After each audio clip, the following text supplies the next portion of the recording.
Hello everyone, welcome to JEE NEET study circle. तो आज हम क्लास 12 बायोलॉजी का चैप्टर 2 जो कि है sexual reproduction in flowering plants continue करेंगे। ये उस चैप्टर का 4th पार्ट है। अगर आपको पहले 3 पार्ट देखने हैं तो उनका लिंक डिस्क्रिप्शन में भी होगा और ऊपर आई कार्ड में भी पॉपअप हो जाएगा। सो मेक श्योर पहले आप उन तीनों पार्ट्स को देखें, फिर इस पार्ट पे मूव ऑन करें। नेक्स्ट हम चलते हैं डबल फर्टिलाइजेशन पे। डबल फर्टिलाइजेशन, इसके नाम से आप याद रखिए डबल क्यों कहते हैं। इसे डबल फर्टिलाइजेशन हम इसलिए कहते हैं क्योंकि इसमें हमारे 2 तरह के फ्यूजन्स होते हैं।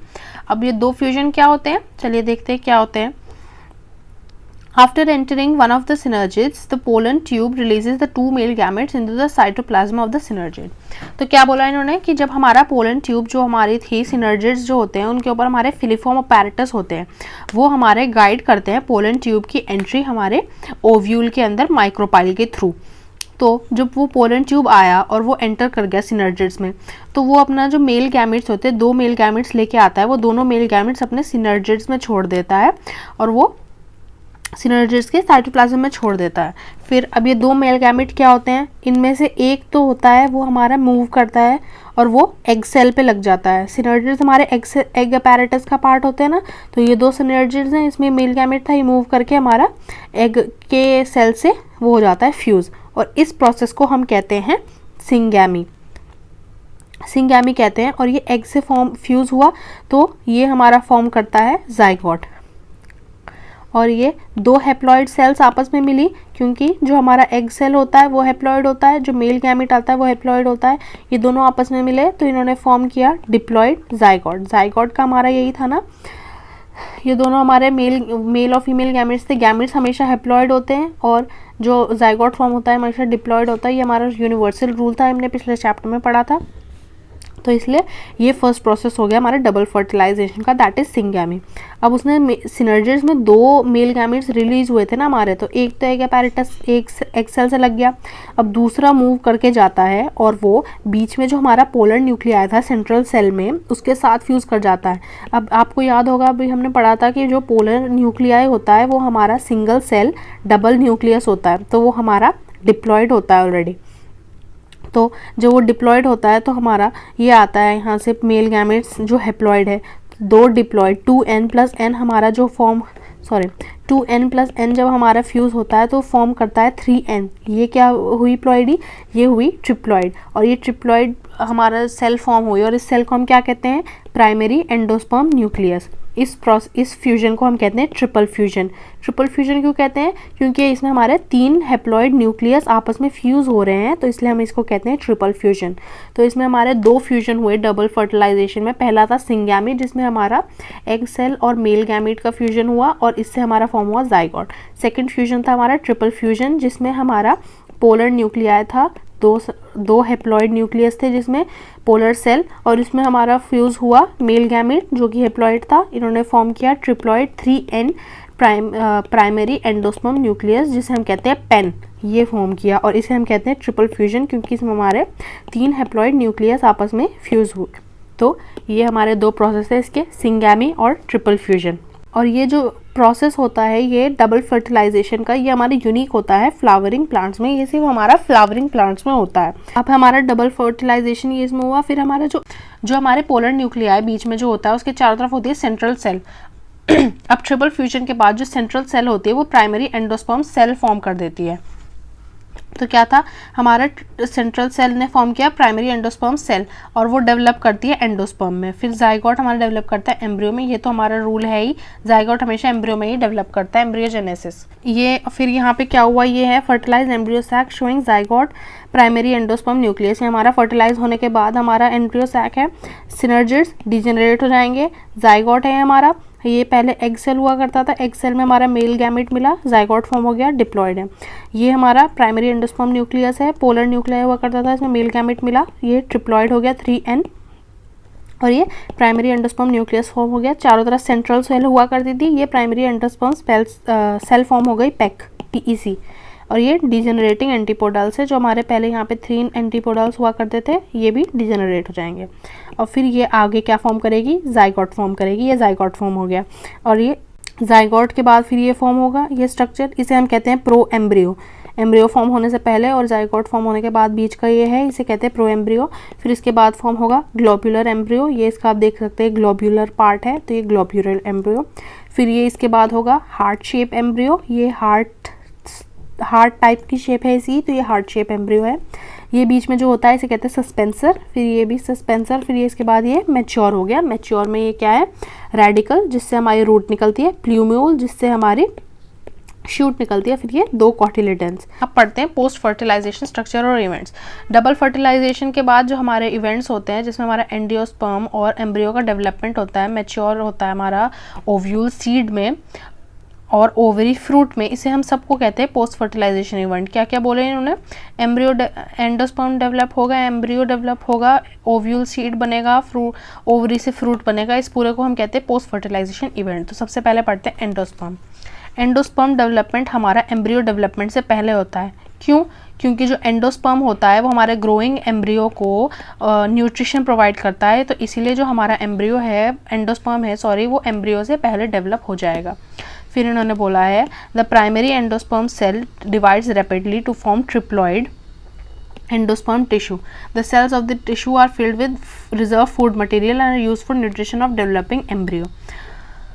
इसमें इन्होंने बोला कि जो हमारी ये तो प्राइमरी एंडोस्पर्म न्यूक्लियस था, इसके चारों तरफ जो सेंट्रल सेल थी वो प्राइमरी एंडोस्पर्म सेल बन गई थी ना, तो वो हमारी डिवाइड करती है रिपीटेडली, मतलब काफ़ी सारे डिवीजन होते हैं और फॉर्म कर लेती है ट्रिप्लॉइड एंडोस्पर्म टिश्यू, तो वो बन जाती है ट्रिप्लॉइड एंडोस्पर्म टिश्यू फॉर्म कर लेती है। और फिर जो इसकी सेल्स होती है इस टिश्यू की, वो फिल्ड होती है हमारी फूड रिजर्व से, तो इसके अंदर हमारा फूड रिजर्व होता है क्योंकि इसे न्यूट्रिशन प्रोवाइड करना होता है ना डेवलपिंग एम्ब्रियो को, जो मैंने आपको बताया।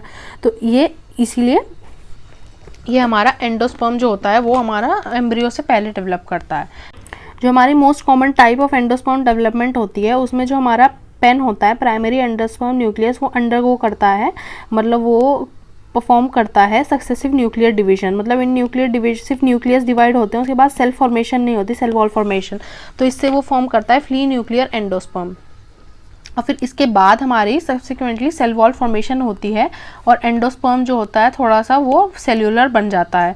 तो जो the number of free nuclei form before cellularization varies greatly, वो अलग अलग उसमें वेरी करते हैं। तो इसका सबसे बड़ा एग्जांपल है कोकोनट, जिस पे क्वेश्चन बहुत ज़्यादा आते हैं। कोकोनट में क्या है, जो वाटर होता है टेंडो कोकोनट का, वो होता है हमारा फ्री न्यूक्लियर एंडोस्पर्म, और जो उसका वाइट कर्नल होता है जो हम खाते हैं उसका पार्ट, उसे कहते हैं सेल्यूलर एंडोस्पर्म।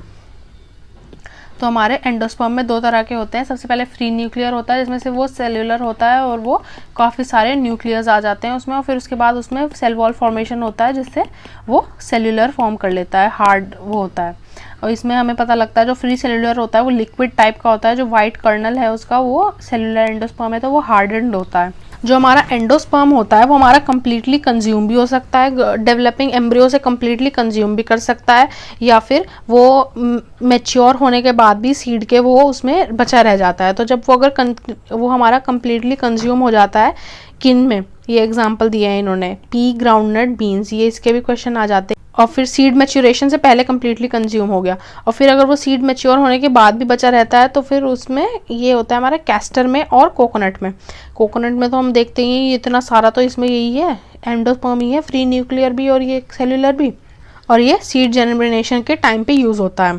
फिर हम नेक्स्ट चलते हैं एम्ब्रियो पे। एम्ब्रियो में क्या होता है, एम्ब्रियो हमारा डेवलप करता है माइक्रोपाइलर एंड के एम्ब्रियो सैक के end of the embryo sac where zygote is situated.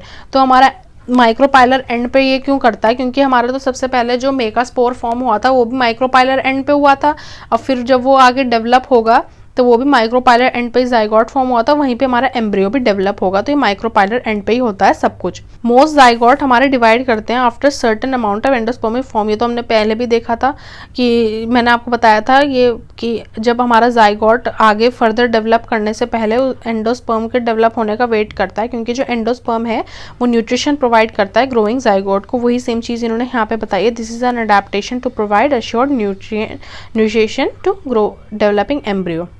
फिर इन्होंने बोला है कि चाहे हमारा सीड डेवलपमेंट कितना भी ज़्यादा डिफर करे आपस में, पर अर्ली स्टेजेस जो होती है हमारी एम्ब्रियो डेवलपमेंट के, मतलब एम्ब्रियोजेनी, वो काफ़ी सिमिलर होती हैं मोनोकॉट्स में भी और डाइकॉट्स में भी। मोनोकॉट्स में क्या होता है, सिंगल कॉटिलेडन होती है, डाइकॉट्स में हमारी 2 कॉटिलेडन प्रेजेंट होती हैं। फिर इन्होंने पीछे डायग्राम में जो हमने पीछे देखा था ना, ये वाला डायग्राम, इसमें इन्होंने बताया है कि stages of development in dicots. तो जो जाइगोट है वो प्रो एम्ब्रियो, फिर ग्लोबुलर और ये सब हमने अभी ये देखा था ना यहाँ पे, ये हमारा डाइकॉट्स में होता है। डाइकॉट्स में ये भी बोला है इन्होंने। तो ये जाइगोट है, ये प्रो एम्ब्रियो है, ये ग्लोबुलर, हार्ट शेप, और फिर ये मैच्योर। तो ये इन्होंने यहाँ पे बोला है कि वो zygote give right to proembryo, फिर ग्लोबुलर, हार्ट शेप और मैच्योर। फिर ये इन्होंने एक स्ट्रक्चर बताया है कि जो टिपिकल डाइकोटिलेडनस हमारी वो होती है, डाइकॉट्स की एम्ब्रियो होती है। इसमें क्या होता है, एम्ब्रियोनल एक्सेस होती है, 2 कॉटिलेडन्स होती है। एम्ब्रियोनल एक्सेस जो हमारे कॉटिलेडन्स के ऊपर होती है उसे एपिकोटाइल कहते हैं, और उसमें टर्मिनेट्स विद प्लूम्यूल और स्टेम टिप। फिर नीचे हमारे the cylindrical portion below the level of cotyledon is hypocotyl, जिसका नीचे का लोअर एंड होता है रेडिकल या फिर root tip. The root tip is covered with, तो इसका विद रूट कैप। तो इन्होंने कैसे बोला, ये तो हमने पहले पढ़ा है, बट ये ऐसे होता है, ये 2 कॉटिलेडन्स हैं, एक मिनट, ये 2 कॉटिलेडन्स हैं, इसके ऊपर वाला जो ये पार्ट है और ये नीचे वाला पार्ट है, ये वाला जो पार्ट है ये तो हमारा है एपिकोटाइल, और ये ऊपर का है प्लूम्यूल, ये हमारा शूट फॉर्म करता है। ये नीचे का जो पार्ट है ये है हमारा हाइपोकोटाइल, और ये है क्या कहते हैं इसे, रेडिकल, जो कि हमारा रूट फॉर्म करता है, और रूट के ऊपर ये होती है कवरिंग, जिसे हम कहते हैं रूट कैप। नेक्स्ट इन्होंने बताया एम्ब्रियो हमारे मोनोकॉट्स में कैसे होते हैं, सिर्फ एक कॉटिलेडन होती है, इसलिए हेंस द नेम, नाम मोनोकॉट है तो एक सिंगल होगी, मोनो मतलब 1, मोनोकॉट्स में एक कॉटिलेडन होती है। और ये ग्रास फैमिली में क्या होता है हमारा, ये इंपॉर्टेंट है कि ग्रास फैमिली में जो कॉटिलेडन होती है उसको हम स्क्यूटेलम कहते हैं, और वो हमारे सिचुएटेड होती है लैटरल, एक साइड पे होती है एम्ब्रियोनल एक्सेस के। तो ये इन्होंने यहाँ पे मैं डायग्राम दे रखा है, एक बार इसे पूरा पढ़ लेते हैं। At its lower and the embryonal axis has the radical, तो उसके स्क्यूटेलम जो एक सिंगल कॉटिलेडन है उसके नीचे पार्ट हमारा रेडिकल होता है, रूट वाला पार्ट, और उसके ऊपर रूट कैप होती है, और फिर उसके ऊपर अनडिफ्रेंशिएटेड शीथ होती है कॉलियोराइजा। ये जो रूट रेडिकल है और फिर इसके ऊपर रूट कैप है, इसके ऊपर एक अनडिफ्रेंशिएटेड शीथ होती है जिसे हम कहते हैं कॉलियोराइजा। और फिर द पोर्शन जो एम्ब्रियोनल एक्सेस के ऊपर होता है above the level of scutellum, scutellum के ऊपर जो होता है उसे हम कहते हैं एपिकोटाइल। जो हमने जैसे उसमें पढ़ा था डाइकॉट्स में, एपिकोटाइल में हमारे शूट एपेक्स होता है, और फ्यू लीफ प्राइमोर्डिया, मतलब लीफ जिससे फॉर्म होंगी उसको लीफ प्राइमोर्डिया कहती हैं। और इसके अंदर एनक्लोज होता है एक हॉलो फॉलिकुलर स्ट्रक्चर, मतलब ये हॉलो स्ट्रक्चर होता है जिसे हम कहते हैं कॉलियोप्टाइल। ये था हमारा कॉलियोराइजा, और इसको हम कहते हैं कॉलियोप्टाइल, जो हमारा उसमें होता है स्टेम वाले पार्ट में। इसका डायग्राम देखते हैं कैसे है, ये इसका डायग्राम है टिपिकल। ये तो हमारा डाइकॉट का हो गया जो अभी हमने पढ़ा था, ये प्लूम्यूल का पार्ट है, ये दोनों कॉटिलेडन्स हैं इसकी, ये हाइपोकोटाइल है, ये रूट कैप रेडिकल, और ये रूट कैप। ओके, ये हमारा मोनोकॉट्स का है। इसमें ये हमारी स्क्यूटेलम है, सिंगल कॉटिलेडन होती है, ग्रास फैमिली का, ये याद रखिएगा, ये ग्रास फैमिली में एक सिंगल जो कॉटिलेडन होती है उसको हम स्क्यूटेलम कहते हैं। तो ये हमारा रेडिकल वाला पार्ट है जो हमारा रूट वाला फॉर्म करेगा, इसके ऊपर रूट कैप है, और इसके ऊपर ये मास ऑफ सेल्स है जिसे हम कहते हैं कॉलियोराइजा। फिर ये हमारा शूट एपेक्स है, ये कॉलियोप्टाइल है जो कि हमारा हॉलो फॉलिकुलर स्ट्रक्चर था, ये हमें इसे कवर करता है, इसमें हमारे लीफ प्राइमोर्डिया वगैरह सब कुछ होती है। ये है एपीप्लास्ट।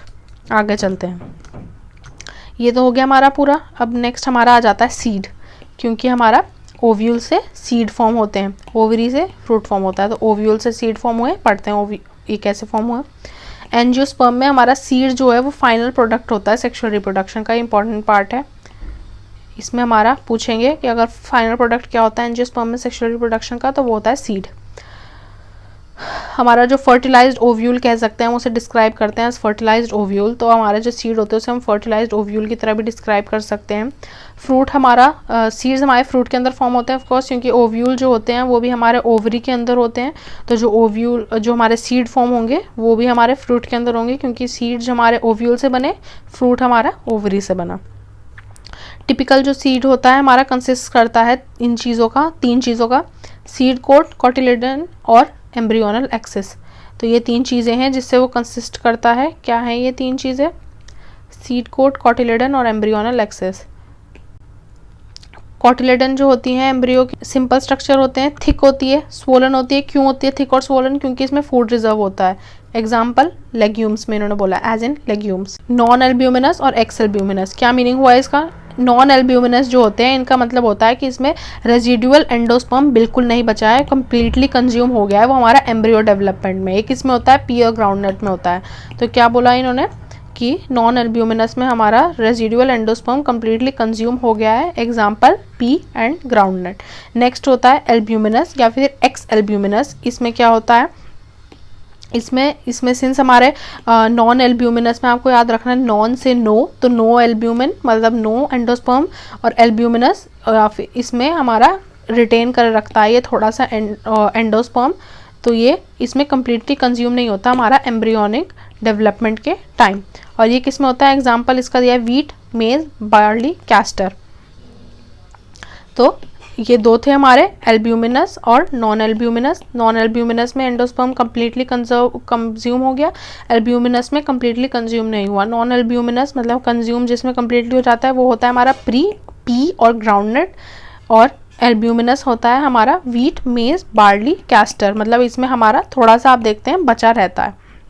फिर एक चीज़ आती है पेरिस्पर्म, ये भी काफ़ी इंपॉर्टेंट चीज़ है। पेरिस्पर्म होता है हमारा परसिस्टेंट न्यूक्लियस, मतलब हमारा जो थोड़ा सा न्यूक्लियस बचा रह जाता है किसी किसी सीड्स में, उसे हम कहते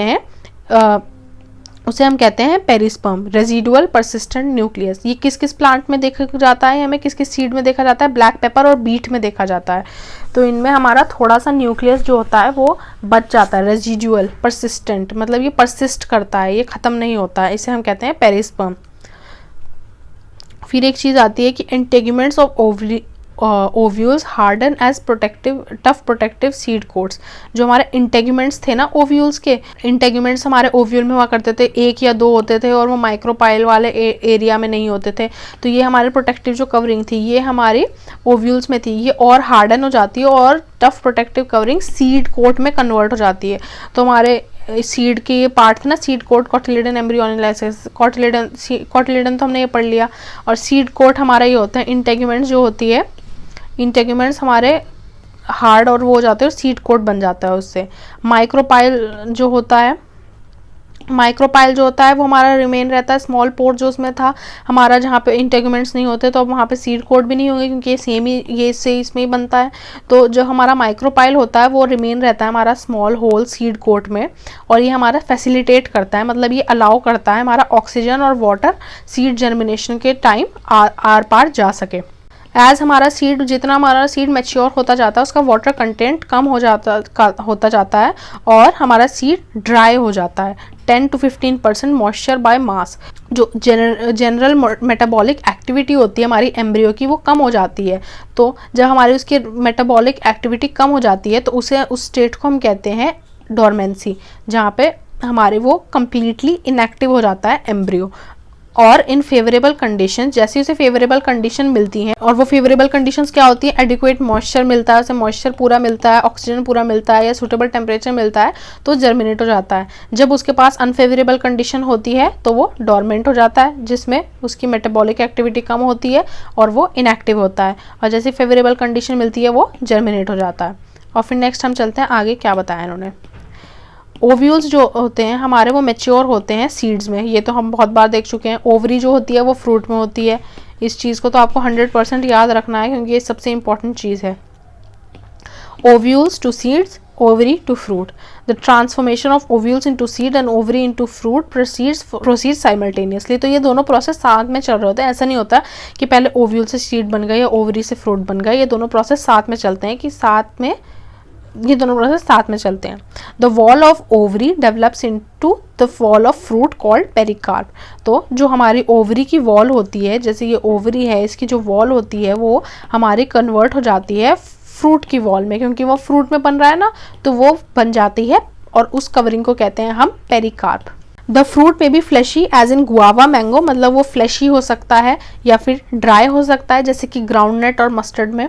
जैसे हमारा पॉलिनेशन था जिसमें हमारा पोलन ग्रेन आया था, अब हमारे फ्रूट जो होते हैं इसमें हमारा सीड का भी डिस्पर्सल होता है, क्योंकि जो सीड होता है वही हमारा नया प्लांट या फिर वो इवॉल्व होता है उसमें से।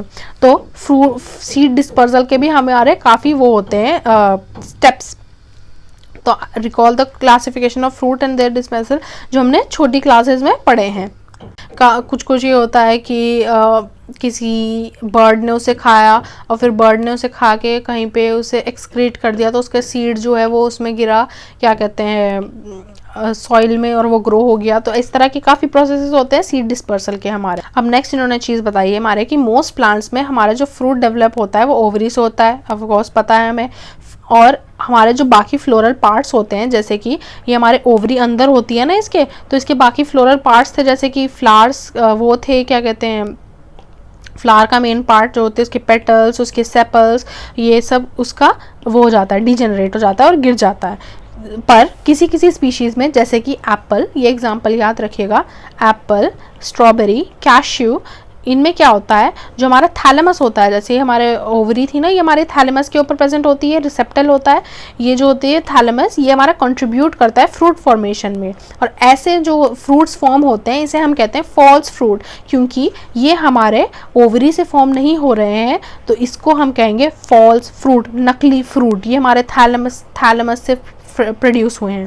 पर मोस्ट फ्रूट्स जो होते हैं वो हमारे ओवरी से ही वो बनते हैं, तो उनको हम कहते हैं ट्रू फ्रूट्स, ये सच्चे फ्रूट्स होते हैं। ऑल्दो हमारा जो फ्रूट फॉर्मेशन है वो फर्टिलाइजेशन के बाद ही होता है, पर किसी किसी स्पीशीज़ में क्या होता है कि जो हमारा फ्रूट है वो बिना फर्टिलाइजेशन के भी बन जाता है, और इसको हम कहते हैं पार्थिनोकार्पिक फ्रूट। ये इंपॉर्टेंट है, पार्थिनोकार्पिक फ्रूट।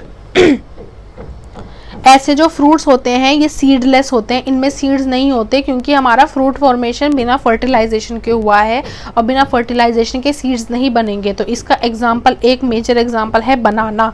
इसमें क्या होता है, हमारा बिना फर्टिलाइजेशन के फ्रूट फॉर्म हुआ। पार्थिनोकार्पी हमारी हम इंड्यूस कर सकते हैं, उसे शुरू कर सकते हैं ग्रोथ हार्मोन्स को लगाने से। ग्रोथ हार्मोन्स के बारे में हमने पिछले साल पढ़ा था 11th क्लास में, ग्रोथ हार्मोन्स। सीड्स जो होते हैं वो हमारे एंजियोस्पर्म्स को काफ़ी एडवांटेजेस प्रोवाइड करते हैं। सबसे पहले होते हैं कि जो हमारे सीड होते हैं वो हमारे बहुत डिपेंडेबल होते हैं, मतलब हम उन पर डिपेंड कर सकते हैं, क्योंकि सीड्स जो होते हैं वो हमें उनमें न्यू हैबिटेट्स में वो इजीली डिस्पर्स हो सकते हैं, और वहाँ पे जाके वो स्पीशीज़ को और ज़्यादा कॉलोनाइज कर सकते हैं, फैला सकते हैं, क्योंकि जो सीड्स होते हैं उनके पास अपने आप में ही सफिशिएंट फूड रिजर्व होता है सीडलिंग के पास, जिनसे उन्हें बाहर से उसकी ज़रूरत नहीं होती। तो जब तक वो केपेबल नहीं हो जाते फोटोसिंथेसाइज करने के अपने आप में, उनकी बाहर की जो सीड कोट की कवरिंग थी ना हार्ड, और वो उन्हें प्रोटेक्शन प्रोवाइड करती है, और उनको अपने आप ही उनके पास फूड रिजर्व भी होता है। और being products of sexual reproduction they generate new genetic combination, क्योंकि वो सेक्सुअल रिप्रोडक्शन के प्रोडक्ट हैं, तो वो न्यू जेनेटिक कॉम्बिनेशंस वो करते हैं जनरेट, जिससे हमारे वेरिएशंस होते हैं, और वेरिएशंस ऑफ कोर्स हमें हमेशा हार्श एनवायरनमेंट्स में लिव ऑन करने की कैपेबिलिटी प्रोवाइड करती हैं। सीड्स जो है हमारे एग्रीकल्चर के बेसिस हैं, ये इंपॉर्टेंट चीज़ है। वो हमारे एग्रीकल्चर के बेसिस क्यों है, क्योंकि डिहाइड्रेशन और डोरमेंसी जो हमारे मैच्योर सीड्स की होती है, वो हमारे सीड्स की स्टोरेज के लिए एक बहुत बहुत इंपॉर्टेंट वो है कैरेक्टरिस्टिक, जो कि हम उसे स्टोर कर सकते हैं, और फिर वो ख़राब नहीं होंगे, और हम उसे क्या है, can be used as food throughout the year and also to raise crops in the next season. हम उसे फूड की तरह भी यूज़ कर सकते हैं, जैसे वीट वगैरह होते हैं, और उसे नेक्स्ट सीजन में भी यूज़ कर सकते हैं। Can you imagine agriculture in absence of seeds or in presence of seeds which germinate straight away for after formation? ऐसे में हम बिल्कुल नहीं कर सकते एग्रीकल्चर को, क्योंकि हमारा क्या होगा कि फ्रूट जैसे ही सीड बना एकदम उसे कंज्यूम करना होगा, और ऐसे में वायबल नहीं है एग्रीकल्चर का process. How long do the seeds remain alive? वो जब वो डिस्पर्स हो जाते हैं तो उसके बाद सीड्स कितने टाइम तक अलाइव रहते हैं, ये हमारा हमेशा की तरह ये ग्रेटली वेरी करता है अलग अलग स्पीशीज़ में। किसी में जो सीड्स हैं वो कुछ ही महीनों में अपनी वायबिलिटी, मतलब अपनी कैपेबिलिटी लूज़ कर देते हैं आगे फर्दर ग्रो करने की, पर seeds of large number of species lives for several years. काफ़ी नंबर ऑफ स्पीशीज़ के सीड्स जो होते हैं वो बहुत सालों तक जीते हैं। Some seeds can remain alive for hundreds of years. ये हमारे किसी उसके सीड्स हंड्रेड्स ऑफ ईयर्स तक रह सकते हैं। There are several records of very old yet viable seeds. अब ये हमारा एक इम्पॉर्टेंट, यहाँ पे 2 एग्जाम्पल्स आएंगे जो आपको याद रखने, इसमें बहुत क्वेश्चंस आते हैं। तो हमारे कुछ ऐसे सीड्स हैं जो हमें मिले हैं, जो कि हमारे बहुत सालों बाद, काफ़ी सालों बाद भी वो वायबल थे। सबसे पहला है ल्यूपिनस आर्टिकस, ये आपको याद रखना है, ल्यूपिनस आर्टिकस। ये हमारा एक ल्यूपाइन है जो कि one of the oldest is that of a lupin, जो कि हमें मिला था आर्टिक तंद्रा में, और इसका सीड हमारा जर्मिनेट हुआ था और फ्लावर हुआ था कितने टाइम बाद? 10,000 साल बाद। कैन यू इमेजिन, 10,000 साल की डोरमेंसी थी सीड की, और उसके बाद भी ये जर्मिनेट हो गया और फ्लावर हो गया। Next we have another great example that is Phoenix dactylis. इसमें क्या है, ये हमारा मिला था हमें 2000 साल बाद मिला था, और ये 2000 साल बाद भी वायबल था। डेट पाम, ये एक खजूर के पेड़ से निकला था डेट पाम, और ये हमें मिला था डेड सी के पास। किंग हेरोड्स पैलेस का जब एक्सकवेशन हो रहा था, आर्कियोलॉजिस्ट जब किंग हेरोड्स के पैलेस को एक्सकवेट कर रहे थे डेड सी के पास जो है, तो वहाँ से इन्हें ये मिला था सीड्स 2000 साल पुराना। नेक्स्ट हम चलते हैं एपोमिक्सिस और पॉलीएम्ब्रियोनी पे। ये भी इसका बहुत इंपॉर्टेंट प्रोसेस हैं दो इस चैप्टर के। अब ये क्या है? Although seed in general are the product of fertilization, a few flowering plants such as some species of asteraceae and grasses have evolved a special mechanism to produce seeds without fertilization called apomixis. तो apomixis को क्या बोला है इन्होंने? Seeds जब हमारे produce होते हैं बिना फर्टिलाइजेशन के, तो उसे हम कहते हैं एपोमिक्सिस। किस में देखा जाता है ये हमारा देखा जाता है ग्रासेस में और सम स्पीशीज ऑफ एस्टेरेसी इसके में देखा जाता है। और ये क्या है, जैसे हमने पार्थिनोकार्पी पढ़ा था, पार्थिनोकार्पी में तो क्या था, फ्रूट फॉर्मेशन विदाउट फर्टिलाइजेशन। आपको याद रखना है सीड, और पार्थिनोकार्पी के जो फ्रूट्स होते हैं दे डोंट हैव सीड्स, वो सीडलेस होते हैं। और एपोमिक्सिस में हमारा सीड फॉर्मेशन विदाउट फर्टिलाइजेशन हो रहा है। ये बोला ना उन्होंने, what is fruit formation without fertilization? Parthenocarpy. Thus apomixis is a form of asexual reproduction. इसमें हमारा फर्टिलाइजेशन नहीं हो रहा है, तो एपोमिक्सिस को हम कहेंगे ये एक फॉर्म ऑफ एसेक्सुअल रिप्रोडक्शन है, दैट मिमिक्स सेक्सुअल रिप्रोडक्शन। ये क्वेश्चन आता है इस पे कि जो हमारा एपोमिक्सिस है वो एसेक्सुअल फॉर्म ऑफ रिप्रोडक्शन है, पर वो कॉपी करता है, वो मिमिक करता है सेक्सुअल फॉर्म ऑफ रिप्रोडक्शन को। काफ़ी वेज होते हैं जिसमें हमारा एपोमिक्स सीड्स डेवलप हो सकते हैं। इन सम स्पीशीज, किसी स्पीशीज में जो हमारा डिप्लॉयड एग सेल होता है वो फॉर्म होता है बिना किसी रिडक्शन डिवीजन के। मतलब जो हमारा डिप्लॉयड एग सेल फॉर्म हुआ वो फॉर्म होता है बिना किसी मियोसिस के, क्योंकि रिडक्शन डिवीजन इज मियोसिस, और डेवलप करता है एम्ब्रियो में बिना फर्टिलाइजेशन के। More often as in many citrus and mango varieties some of nuclear cells surrounding the embryo sac start dividing. Okay, ये हमारा है पॉलीएम्ब्रियोनी का बता रहे हैं। ये पॉलीएम्ब्रियोनी में क्या होता है? तो पॉलीएम्ब्रियोनी नाम से पता लग रहा है, पॉलीएम्ब्रियोनी, पॉली मतलब मैनी, एम्ब्रियोनी मतलब एम्ब्रियोज, तो मैनी एम्ब्रियोज फॉर्म होते हैं। इसमें क्या होता है कि हमारा जो सिट्रस और मैंगो में देखा जाता, ये हमारा सिट्रस और मैंगो में देखा जाता है, ये आपको याद रखना है, सिट्रस एंड मैंगोज में देखा जाता है। इसमें क्या होता है कि हमारे जो न्यूसेलर सेल्स होते हैं, जो हमने पढ़े थे ना सेंट्रल, वो होते हैं न्यूसेलर सेल्स। जब हमारा मेगास्पोर होता है उसके चारों तरफ न्यूसेलर सेल्स होते हैं, तो वो क्या होते हैं, वो हमारे सराउंडिंग सेल्स के सराउंडिंग द एम्ब्रियो सैक होते हैं हमारे, वो डिवाइड करना शुरू कर देते हैं, और वो एम्ब्रियो सैक में प्रोट्रूड करते हैं, मतलब उसके अंदर घुस जाते हैं और डेवलप करते हैं और एम्ब्रियोज में। तो इसमें हमारे वो एम्ब्रियो सैक में ऑलरेडी प्रेजेंट नहीं थे, पर जो हमारे ये न्यूसेलर सेल हैं ये एम्ब्रियो सैक में प्रोट्रूड करके डेवलप करने लग गए और एम्ब्रियो में।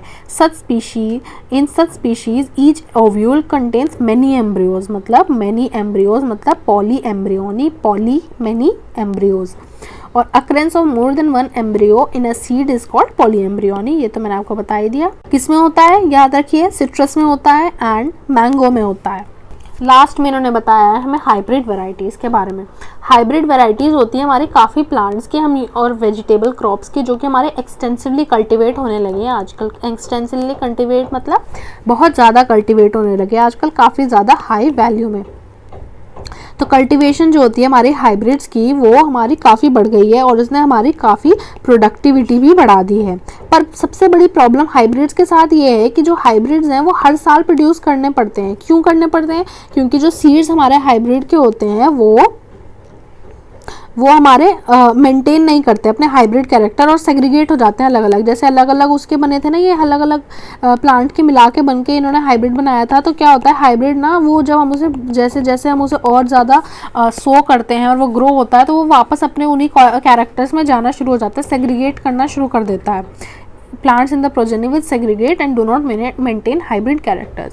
तो production of hybrid seeds is costly और ये hence the cost of hybrid seeds वो बहुत एक्सपेंसिव हो जाती है फार्मर्स के लिए। उनके लिए वायबल नहीं रहता कि वो हाइब्रिड सीड्स को यूज़ करें, क्योंकि उन्हें हर साल नए नए सीड्स यूज़ करने पड़ते हैं। बट यूजुअली फार्मर्स क्या करते हैं, उन्होंने जो सीड क्रॉप्स को वो कर दिया, गाड़ दिया, सो कर दिया, फिर उनको कल्टीवेट किया, तो उनमें जो सीड्स होते हैं वो कुछ को बचा के उनको फिर से कल्टीवेट करते हैं, कुछ सो करते हैं, और ऐसे ही उनका प्रोसेस चलता रहता है।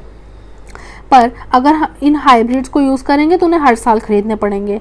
अब इन हाइब्रिड्स को अगर हमें वो बनाए रखना है कि हाइब्रिड कैरेक्टर मेंटेन रखें, तो हम इन हाइब्रिड्स को एपोमिक्स बना देते हैं, मतलब इनको एपोमिक्सिस का प्रोसेस करवा देते हैं।